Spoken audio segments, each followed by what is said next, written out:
Bienvenue à nouveau sur Throttle Ride.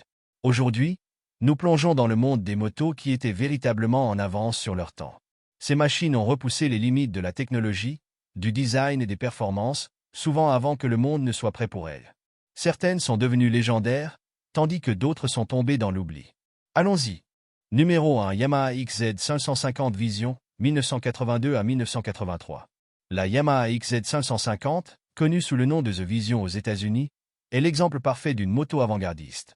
Lancée en 1982, elle impressionnait par son ingénierie avancée, mais n'a duré que 2 courtes années. Caractéristiques principales.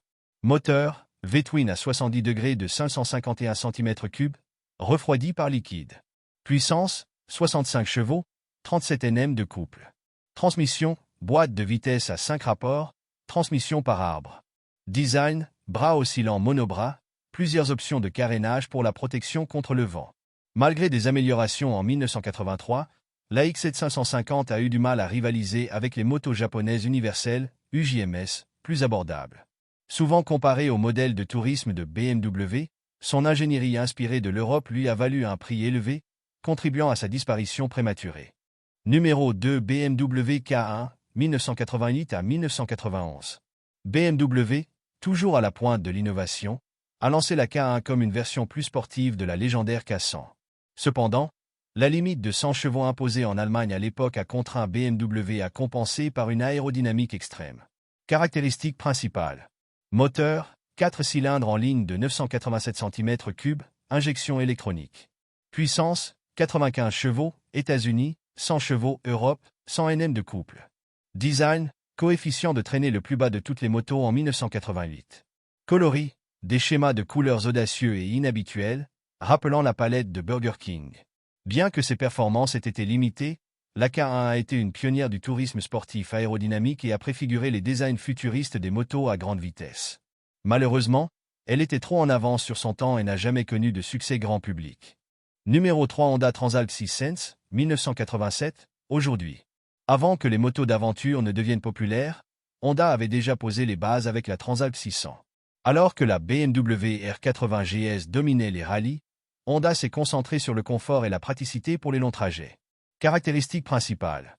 Moteur, V-twin de 583 cm3. Puissance, 50 chevaux. Vitesse max, 180 km/h. Design, grand réservoir, carénage pour la protection contre le vent. Bien qu'elle n'ait pas rencontré de succès aux États-Unis, la Transalp a prospéré en Europe, notamment en France et en Italie. En 2023, Honda a relancé la Transalp avec un moteur bicylindre parallèle de 750 cm3, prouvant que son concept initial était en avance sur son temps. Numéro 4 Yamaha TDM 850, 1991 à 2001. La TDM 850 a été une pionnière dans le segment du tourisme sportif d'aventure, créant un pont entre les motos tout-terrain et les routières longue distance. Caractéristiques principales. Moteur, bicylindre parallèle de 849 cm3. Puissance, 77 chevaux, 80 Nm de couple. Design, suspension à grand débattement, ergonomie typique des motos d'aventure. Inspirée de la XTZ 750 Super Ténéré, éprouvée en rallye, la TDM 850 était une évolution adaptée à la route. Elle a aussi introduit le premier moteur Yamaha à calage de 270 degrés, une configuration plus tard reprise sur la Mon 07 et la Ténéré 700. Malgré un succès limité aux États-Unis, elle a préparé le terrain pour les motos de tourisme sportif moderne. Numéro 5 Kawasaki GPZ 750 Turbo, 1983 à 1985.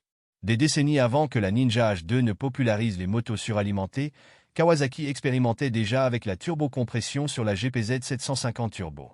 Faisant partie de la guerre des turbos des années 80, cette moto était sans doute la meilleure exécution du concept. Caractéristiques principales. Moteur, 4 cylindres en ligne de 738 cm3, turbo. Puissance, 112 chevaux.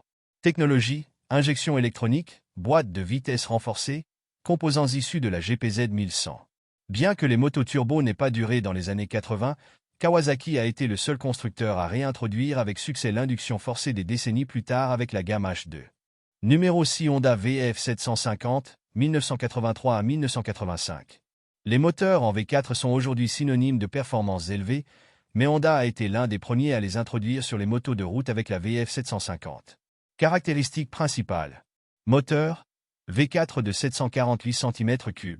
Puissance, 105 chevaux. Problème de fiabilité, usure prématurée des arbres à cames, entraînant une mauvaise réputation. Malgré ses défauts initiaux, Honda a rapidement perfectionné la plateforme V4, donnant naissance à la VFR 750, qui est devenue l'une des meilleures motos de sport-tourisme jamais produites. D'abord sous-estimée, elle a ensuite défini de nouveaux standards pour de nombreuses motos futures. Numéro 7 Kawasaki Ninja Miller, 1986 à 1987. La Kawasaki Ninja Miller est une moto légendaire, produite pendant seulement 2 ans, ce qui en fait un modèle rare et très recherché. Avec son puissant moteur 4 cylindres en ligne de 998 cm3 développant 129 chevaux, son design agressif signé Masami Yamada, et son système de suspension et de freinage avancé, la Ninja Miller a été conçue pour allier vitesse et précision. Cependant, en trouver un exemplaire en parfait état est un vrai défi, car la plupart ont été très utilisés, modifiés ou négligés au fil des ans. Les collectionneurs peinent à dénicher un modèle d'origine bien préservé, et lorsqu'ils y parviennent, son prix est élevé en raison de sa rareté et de sa forte demande. Après des mois de recherche, un exemplaire rare et quasi parfait a été découvert, faisant de cette trouvaille un événement marquant dans le monde de la moto. Conservée dans un garage à température contrôlée, cette Ninja Miller a conservé sa peinture, ses décalcomanies et son faible kilométrage d'origine. Son moteur est en excellent état, et sa suspension reste fluide, faisant de cette moto une véritable capsule temporelle. Son héritage en compétition et son état exceptionnel en font un modèle très prisé des passionnés. Conclusion. Des monstres turbo aux pionnières du tourisme d'aventure, toutes ces motos étaient en avance sur leur temps. Certaines ont été mal comprises, d'autres sous-estimées, mais elles ont toutes influencé les motos que nous conduisons aujourd'hui. Laquelle de ces motos aimeriez-vous posséder? Dites-le nous dans les commentaires. Si vous aimez ce type de contenu, n'oubliez pas de vous abonner et activer la cloche de notification. Merci d'avoir regardé Throttle Tribe, roulez prudemment et à la prochaine.